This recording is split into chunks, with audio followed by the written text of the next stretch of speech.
অসবর্নের look back in anger নাটকটিতে আমরা Jimmy Potter নামে এক ভদ্রলোকের পরিচয় পাই। নাটকের পুরোটা সময় জুড়েই যে কিনা তার স্ত্রীর সঙ্গে প্রচণ্ড দুর্ব্যবহার করছে। তার ভাষা এবং বাচনভঙ্গি প্রচণ্ড আপত্তিকর ও আক্রমণাত্মক। এই ক্রমাগত দুর্ব্যবহারের সাক্ষী হতে হতে দর্শক হয়তো বিরক্তও হয়ে যেতে পারেন, ক্ষুব্ধ হয়ে উঠতে পারেন জিমি পটারের ওপর। লোকটা পাইছে কি?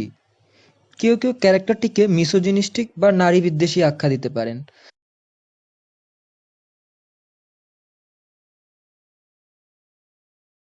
সাদা চোখে দেখতে গেলে নাটকটির মধ্যে শিল্পের উপাদানও কেউ কেউ খুঁজে না পেতে পারেন। একটি দাম্পত্য জীবনের ঝগড়া বিধ্বস্ত একরৈখিক উপাখ্যান দেখতে দর্শকরা কেনই বা আগ্রহী হবেন, এই প্রশ্নটি তোলাও অবান্তর নয়।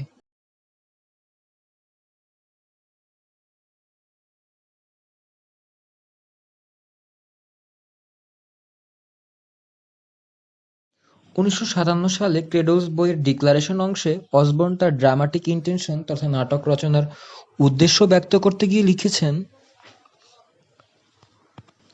I want to make people feel, to give them lessons in feeling they can think afterwards.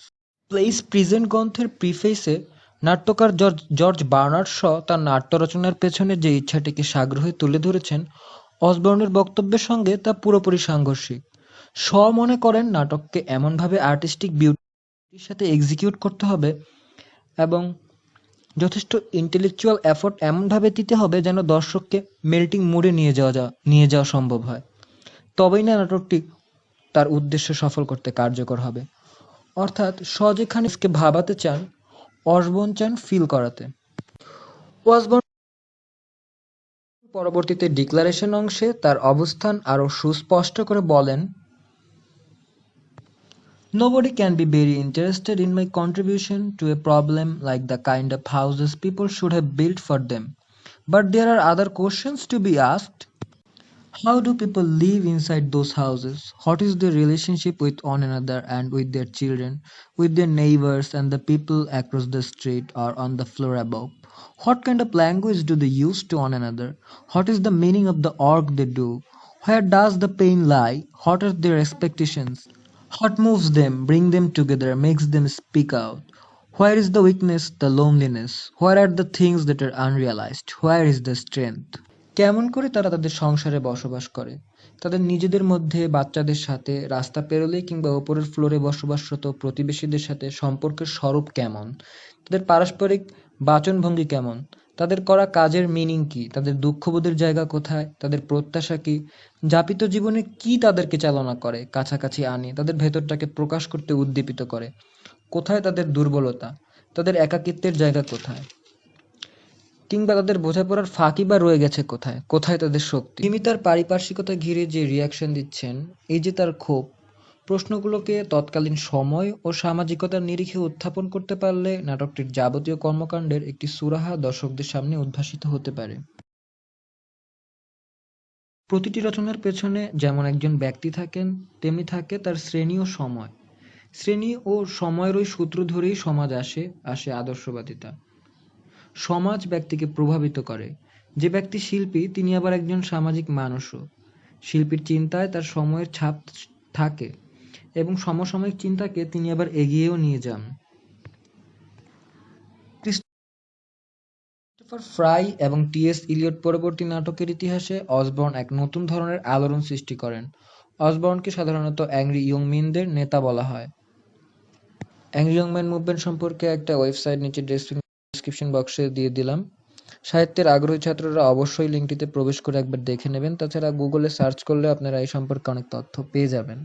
তো যেটা বলছিলাম, অ্যাংরি ইয়ং ম্যান মুভমেন্টের অন্যতম একটি রিপ্রেজেন্টেটিভ ফিগার হচ্ছে এই জন অসবর্ন। বিশেষ করে সমসাময়িক যুগের চিন্তাধারা এবং মূল্যবোধের বিরুদ্ধে তার নাটকগুলো ছিল এক একটা বিস্ফোরণের মতো। অসবর্ন সারা জায়গাতে পেরেছিলেন। তরুণ সমাজ তার কণ্ঠকে নিজেদের কণ্ঠরূপে স্বীকৃতি দেয়। পুরাতন সমাজের স্তম্ভরূপে যারা পরিগণিত, তাদের ভুলভ্রান্তির জন্যই পৃথিবী নানা দুর্দশায় ভুগছে, এই কথাটিই অসবর্ন ঘুরিয়ে ফিরিয়ে বলছেন। বিশ্বযুদ্ধ পরবর্তী ইংল্যান্ডে তরুণ সমাজ হঠাৎই একটি সত্য উপলব্ধি করতে পারল, তাদের আগেকার জাতিগত জৌলুস আর অবশিষ্ট নেই। ব্রিটেন একের পর এক তার উপনিবেশগুলো হারাতে থাকে, কিন্তু ব্রিটিশ জাত্যাভিমান আর ঐতিহ্যের বড়াই তখনও মুছে যায়নি। যে বিপুল বুদ্ধিভিত্তিক এবং সামাজিক চাহিদার যোগানদাতা ছিল ব্রিটেন সমাজ ব্যবস্থা, এখন আর সেরকমভাবে সম্ভবপর হচ্ছে না।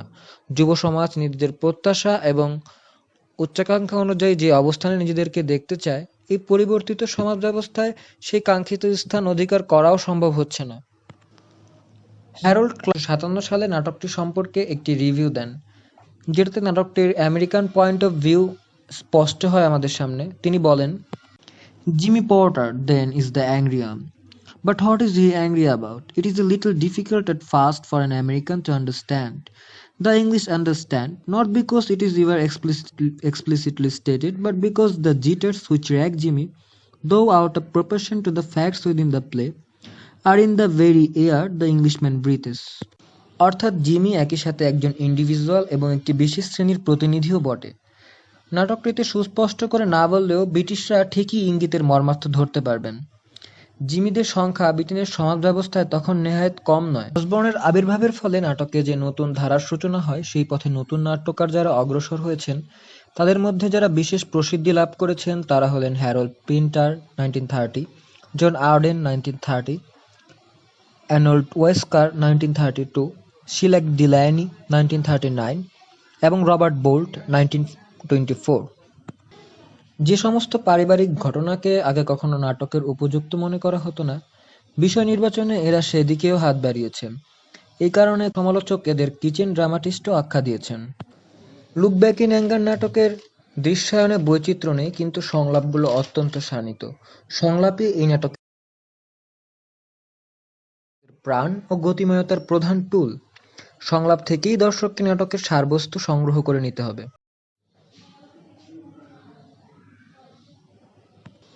হোমারের মহাকাব্যিক জগৎ এলিয়াডে একিলিসের বিখ্যাত ক্রোধ সম্পর্কে আমরা শুনেছি, কিন্তু এই ক্রোধের পেছনে তো কারণ আছে, কেননা আগামেমনন তার প্রিয়তমা ব্রিজেসকে অপহরণ করে নিয়ে যায়। ইন্ডিয়ান ভার্সন ফিল্মগুলোতেও আমরা যে ক্রুদ্ধ প্রতিশোধ স্পৃহায় মত্ত নায়কদের দেখি, তাদেরও একটা সিঙ্গেল টার্গেট সোশ্যাল অথবা পলিটিক্যাল কোজ থাকে। অন্তত লুক ব্যাক ইন অ্যাঙ্গারের জিমি পটারের মতো কেউ তো সবকিছুর ওপরই রাগ করতে পারে না, তাই না?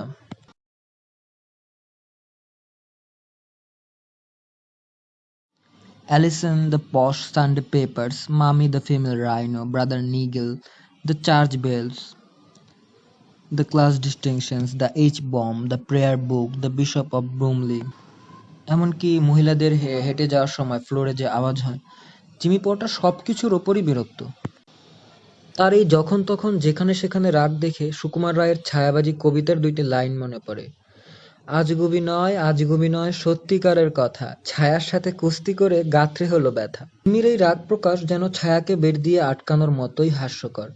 কিন্তু অসবর্নের ড্রামাটিক ইন্টেনশন কি এতে ব্যাহত হয়? উত্তর হচ্ছে না, হয় না।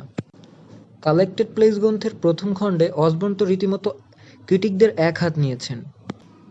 They also miss the point, which may not be obvious on the printed page to the uninitiated reader, that it is a comedy.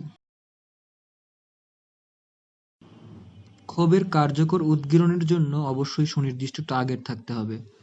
দ্বিতীয় বিশ্বযুদ্ধে মিত্রশক্তির টার্গেট ছিল হিটলার, মুসোলিনি, জাপান প্রতিপক্ষ। দেশীয় এবং আন্তর্জাতিক সংগঠনগুলো গেরিলা ফাইটার, কমিউনিস্ট বিপ্লবী, খ্রিস্টান ক্রুসেডার, এদের প্রত্যেকের নিজেদের ক্ষোভের পেছনে স্পেসিফিক কারণ আছে। কিন্তু আমাদের এই জিমি পটার, তার ক্ষোভ আসলে কার বিরুদ্ধে যখন তিনি চিৎকার করছেন, I suppose people of our generation aren't able to die for good causes any longer. We had all that done for us in the 30s and 40s when we were still kids.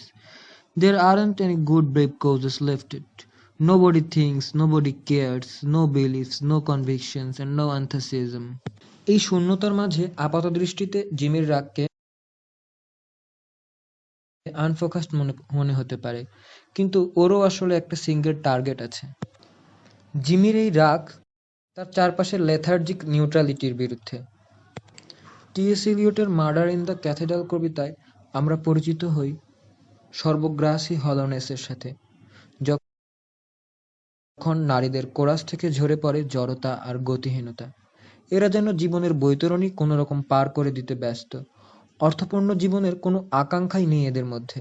চারপাশে যা কিছু ঘটুক তা নিয়ে এরা বিচলিত নয়। Look back in anger নাটকের অ্যালিসন ক্যারেক্টারটি যেন সেই হলনেসকেই রিপ্রেজেন্ট করছে। আর সে কারণেই অ্যালিসন হয়ে উঠেছে জিমি পটারের চিরায়ত টার্গেট। গ্রামাটোলজিতে দেরিদা বলেন, যে কোনো সাপ্লিমেন্টের দ্বিমাত্রিক তাৎপর্য আছে। Supplement has two meanings. A supplement can be an object which simply adds to something which is complete in itself. A surplus plenitude enriching another plenitude. But supplement may also be which adds to something to make it complete, indicating that there is something lacking in the structure it adds to. নাটকটিকে আমরা যদি angry ইয়ংম্যান মুভমেন্টের purpose serve করার তাত্ত্বিক কাঠামোতে ফেলে বিবেচনা করি, তবে বলাই বাহুল্য অ্যালিসন নামক ক্যারেক্টারটি আসলে দেরিদা বর্ণিত দ্বিতীয় প্রকারের সাপ্লিমেন্ট। জিমির এই ক্রমাগত বাক্যবান নিক্ষেপিত হচ্ছে মৃতদেরকে জাগিয়ে তোলার অভিপ্রায়। অ্যালিসন তার চারপাশে একটি নিরপেক্ষ বৃত্ত টেনে নিজেকে নির্মোহ এবং ভাবলসহীন করে রেখেছেন। পটারের শব্দকম্পন সেই বৃত্তকে ভেঙে দিই। অ্যালিসনও পটারের ভেতরের বেদনাটাকে একটু উপলব্ধি করতে শিখুক। জিমি পটারের চাওয়াটা বোধহয় এরকমই। চারপাশে জীবনের অর্থপূর্ণ চিহ্ন খুঁজতে জিমি মরিয়া হয়ে উঠেছে। 1925 সালে টি.এস. ইলিয়টের দ্য হলো ম্যান কবিতাটি প্রকাশিত হয়। এর টাইটেল পেজ এবং কবিতার টাইটেলের পরে খুবই ইন্টারেস্টিং দুইটি এপিগ্রাফ ছিল। প্রথমটি, মিস্টার কোটস হি ডেড, জোসেফ কনরাডের বিখ্যাত দ্য হার্ট অফ ডার্কনেস থেকে নেওয়া। বর্ণনাকারী মার্লো কোটসের পরিচয় দিতে গিয়ে বলছেন, হলো শাম of a man,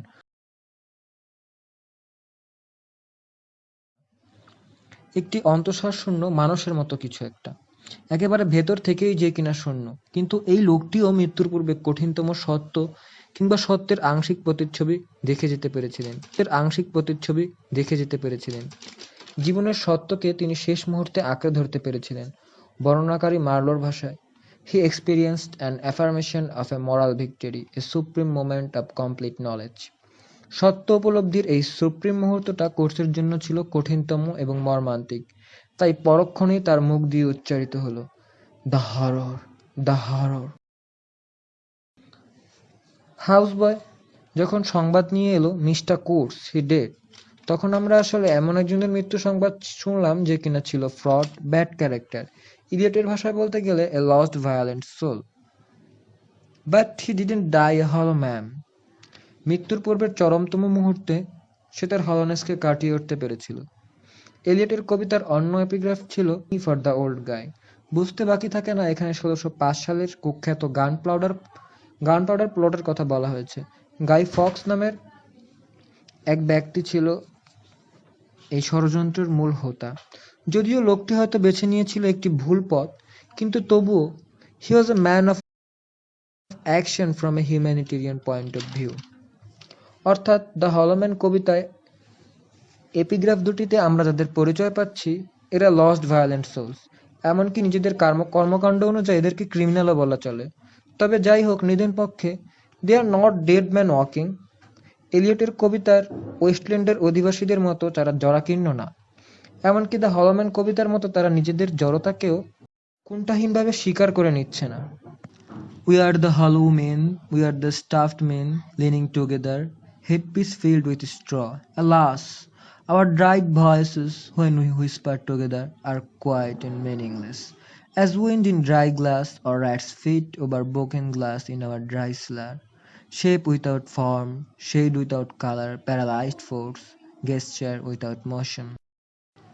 So Jimmy's anger is at the lack of a living cause to be angry about. চারপাশের জড়তা থেকে উত্তরণের কোনো সঠিক দিশা জিমি পাচ্ছেন না। Undoubtedly Jimmy Potter is a product of time. তবে যে কোনো শিল্পকর্মকে সমালোচনার একটি বিশেষ নিরিখে সংকুচিত করে ফেললে এর সঠিক সাহিত্যমূল্যের প্রতি অবিচার করা হয়। সমাজ, সময় এবং ইতিহাসের নিরিখে নাটকটিকে দেখবার একটি ক্ষুদ্র প্রয়াস ছিল আমার এই ভিডিওটি। এখানে খুবই ক্ষুদ্র পরিসরে কিছু কম্পারেটিভ রেফারেন্স ব্যবহার করেছি। নাটকটিকে আরও বহু অ্যাঙ্গেল থেকে ক্রিটিক করা যায়। Domestic value, symbolism, family relationship, psychology সহ বিভিন্ন অ্যাঙ্গেল থেকে আলোকপাত করে বিশাল বিশাল ভিডিও তৈরি করা সম্ভব।